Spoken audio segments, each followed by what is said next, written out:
Mes bien-aimés frères et sœurs, certains d'entre vous me demandent depuis presque 4 ans de donner des éclaircissements sur une mise en garde qui a été faite à mon encontre de manière nominative en vidéo par un certain frère concernant des positions religieuses qu'on m'attribuerait et qui seraient incorrectes sur le plan scientifique. Pendant toutes ces années, je n'ai jamais pris la peine de répondre à cette mise en garde. Et cela principalement pour 2 raisons. La première raison est que le principal motif pour lequel je veux poster des vidéos dans les réseaux sociaux est de partager entre moi et les personnes de ma religion du contenu par lequel on s'entraide dans notre foi et non pas pour partager des choses sur ma minuscule personne sans importance. La deuxième raison pour laquelle je n'ai jamais pris la peine de répondre à ce frère est que je ne voulais pas m'adonner à un spectacle de querelles d'enfants sous forme de séries de vidéos interposées, soi-disant au nom de la religion. Cela ne m'intéresse pas. Et la petite personne que je suis ne mérite pas qu'on gaspille pour elle autant d'énergie. Cela ne m'intéresse tellement pas que je n'avais même jamais pris le temps de regarder entièrement la vidéo en question. Mais récemment, j'ai reçu des messages dans lesquels plusieurs frères qui, après avoir visionné cette vidéo, me demandaient si l'imam Abu Hamid al-Ghazali était un égaré. Le fait qu'on puisse amener nos petits frères à parler aussi mal des grands imams de notre communauté m'a attristé.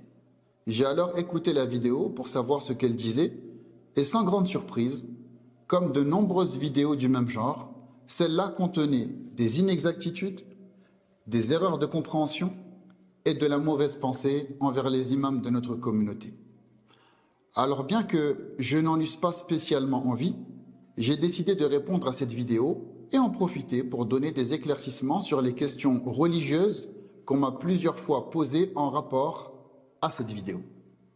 Parmi les erreurs qu'on me reproche dans cette vidéo, il y a le fait que j'aurais enseigné en virtuel dans un institut dans lequel il y aurait des enseignants que l'auteur de la vidéo considérerait comme scientifiquement égarés. Personnellement, je ne connais pas précisément tout du programme de l'institut en question. Je l'ai découvert lorsque j'étais encore étudiant à l'étranger et j'ai été contacté par le frère responsable de cet institut qui a toujours été avec moi très gentil et très professionnel. Il m'a proposé un poste d'enseignant rémunéré car il connaissait la situation financière difficile des étudiants à l'étranger. J'ai alors demandé à enseigner la biographie du prophète 1 demi-heure par semaine pendant 6 mois. Et la biographie du prophète est à enseigner à tout le monde et n'importe où, au point que même si une association, par exemple bouddhiste ou chrétienne, m'avait demandé d'enseigner la vie de notre prophète, prière et salut sur lui, dans leur association, alors je l'aurais fait sans pour autant que cela lui signifie que je sois devenu bouddhiste ou chrétien. Si c'était à refaire, je le referais. Et j'en profite au passage pour remercier les frères de cet institut qui se sont toujours parfaitement bien comportés avec moi. Et d'ailleurs, c'est étonnant que le frère puisse me reprocher d'avoir enseigné la biographie du prophète dans un institut qu'il qualifie d'égaré, alors qu'il a lui-même étudié, donc forcément pris la science, à Al-Azhar, qui est le symbole même de tout ce que lui considère comme étant de l'égarement. Dans la vidéo, le frère me fait aussi le reproche d'avoir pour référence scientifique Cheikh Mohammed al-Ghazali, le contemporain, et Cheikh Youssouf al-Qaradawi, ce qui est totalement faux. Et je ne sais même pas ce qui aurait pu l'amener à spéculer cela. Mes seules références sont les savants de l'école chafiïte, à qui je me réfère et reviens sur les affaires de ma religion. M'est-il déjà arrivé ou m'arrive-t-il de lire d'autres auteurs? Bien sûr que oui, en tant qu'étudiant.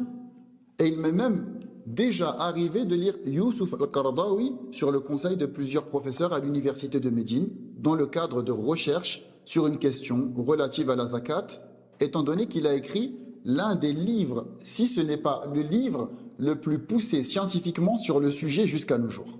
Cela m'a été très profitable. Mais est-il parmi mes références? Mes références sont ceux de l'école chafite.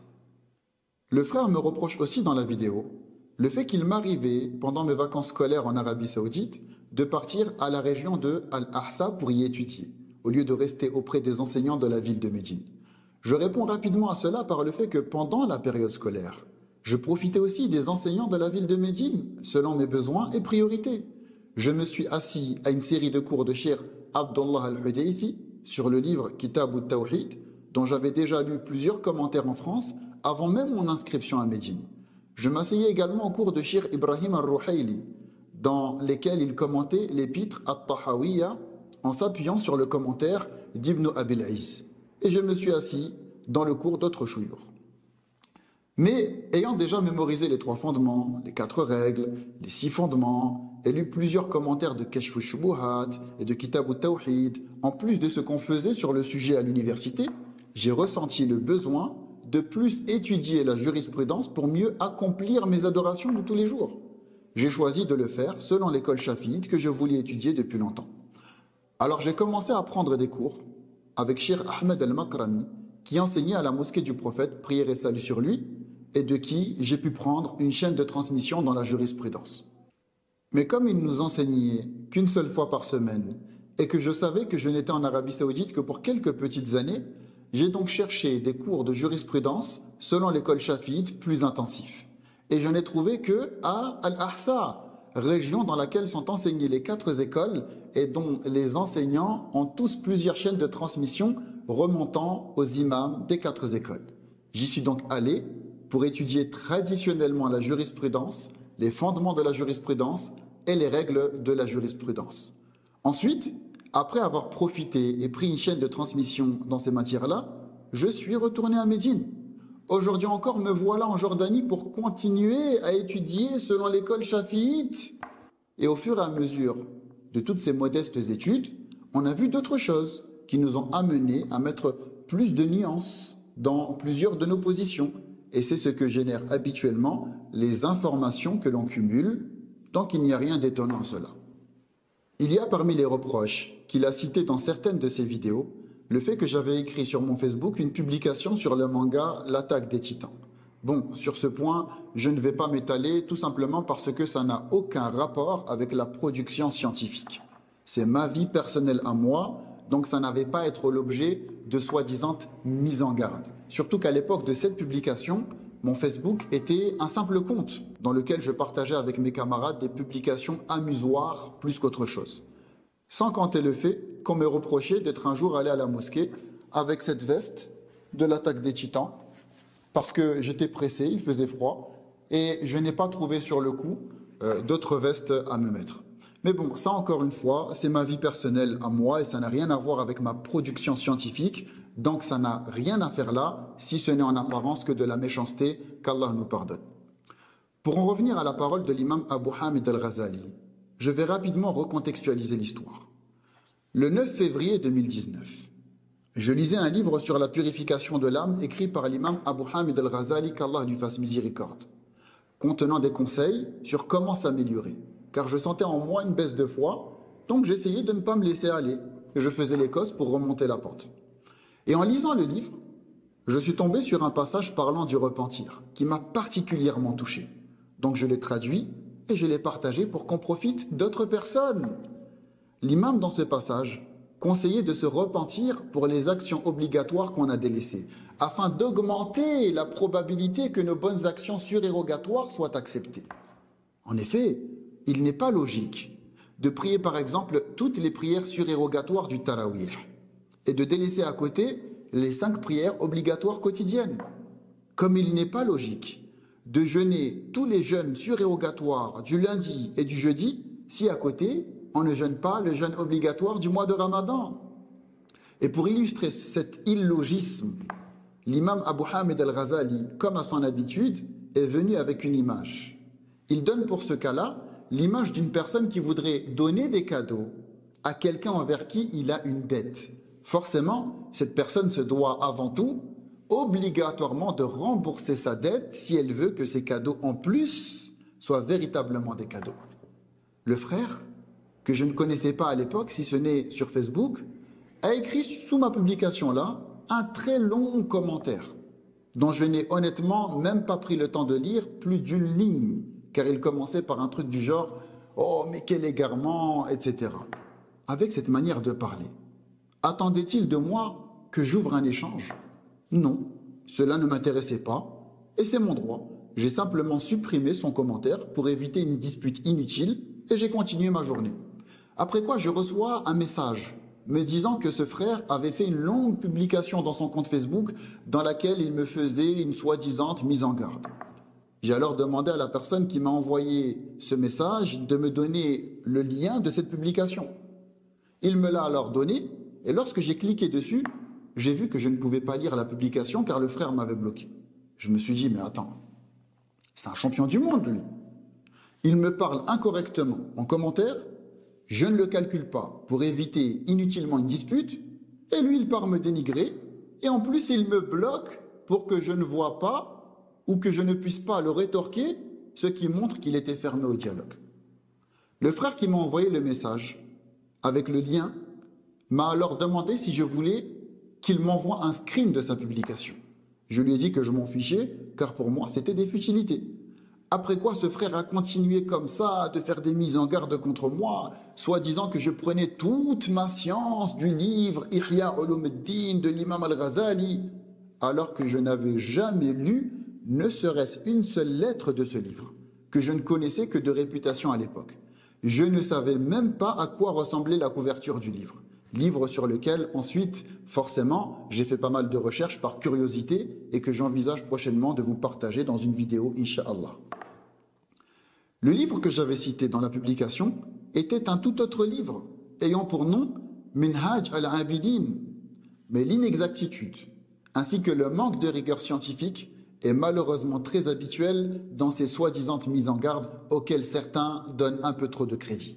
Alors que s'il était venu me voir avec amour et fraternité pour me partager ses positions sur la publication, je l'aurais probablement invité chez moi pour qu'on en débatte autour d'un petit plat que je me serais moi-même donné la peine de préparer. Mais après ça, je n'ai plus du tout envie de faire l'effort de parler avec quiconque pense de cette manière mise en gardiste. Et à mon tour, je préfère les bloquer pour éviter les mésententes. Et je continue mes petites productions dans mon coin, et voilà. Aussi, ce truc de « oui, mais il parle avec tel frère que je considère être égaré ». L'imam Al-Awza'i a dit « quiconque nous cache son innovation ne pourra pas nous cacher ses fréquentations ». Et autres paroles similaires. Les gars, s'il vous plaît, on n'est plus à l'école primaire. Prendre une parole d'un de nos pieux prédécesseurs, qu'Allah soit satisfait d'eux, qui a été dite dans un contexte particulier, en parlant de gens particuliers, et vouloir l'appliquer dans tous les contextes, comme si c'était un texte directement issu de la révélation, c'est n'importe quoi.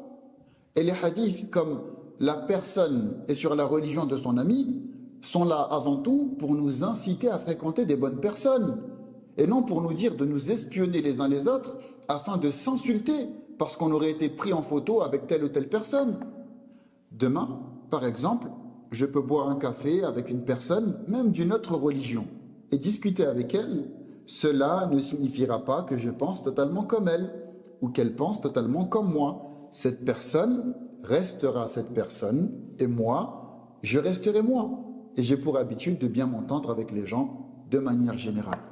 Et ici, je mets de côté les insultes nominatives sur ma personne et sur des frères plus âgés, tels que le cancre, l'imposteur, etc. Ensuite, ce n'est pas le fait de faire en cas de nécessité, entre guillemets, une mise en garde que l'on blâme dans cette manière de faire, que je préfère appeler moi le mise en gardisme. Et pour preuve, moi-même, il m'est déjà arrivé de faire une vidéo dans ce sens-là. Ce que l'on blâme, ce sont toutes ces inexactitudes et erreurs scientifiques dans ces soi-disant mises en garde, animées souvent par la méchanceté et le désir d'humilier que l'on ressent, plus que de rectifier fraternellement. Tout ça maquillé en défense de la religion. Ces affiches inéquitables, dans lesquelles on met, par exemple, à côté, Chalgoumi et Nader Abou Anas, en laissant sous-entendre ainsi que tous ceux qui ne partagent pas la position de ces frères-là sont à mettre dans le même sac. Cet art de déformer les propos de ceux qui ne pensent pas comme eux. Un tel autorise al-irtilat, alors que ce dernier, en réalité, présente juste un avis définissant al-irtilat par le mélange, et non la simple mixité dans une salle où les hommes et les femmes seraient séparés chacun de leur côté. Un tel autorise la musique, alors qu'il parlait des anachides. Maintenant, il peut y avoir débat sur ce genre de questions, mais ne déformons pas les propos d'autrui, parce qu'on n'est pas sur les mêmes positions d'accord dans d'autres sujets. En plus du fait que tout le monde commet des erreurs, et cela implique une rectification par un contre-argument et non une humiliation. Nous sommes des frères. Sans parler du fait de faire vivre la jeunesse quasiment que dans ces mises en garde, au point de détourner nos petits frères de l'apprentissage. C'est ça qu'on appelle le mise-en-gardisme, et non pas le fait de présenter parfois des contre-arguments à une erreur quand cela est nécessaire, sans s'en prendre, bien évidemment, à l'honneur des gens. Nous sommes les enfants de quelqu'un, nous sommes les parents de quelqu'un. L'honneur du musulman est sacré. Et combien de fois avons-nous lu dans les commentaires « Viens en privé, je vais te montrer les preuves de l'égarement d'un tel » ou « Suis le compte de telle personne qui expose les égarements de tel et tel ».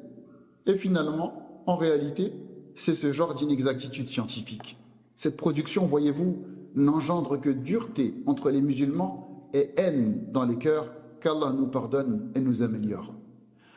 Ma propre mère, qui parfois tape mon nom sur YouTube pour voir les vidéos de son fils, est tombée sur cette vidéo soi-disant mise en garde et m'a contacté du bled attristé et m'a demandé de lire assidûment mes invocations à dhikr, craignant que je sois touché par le mauvais œil.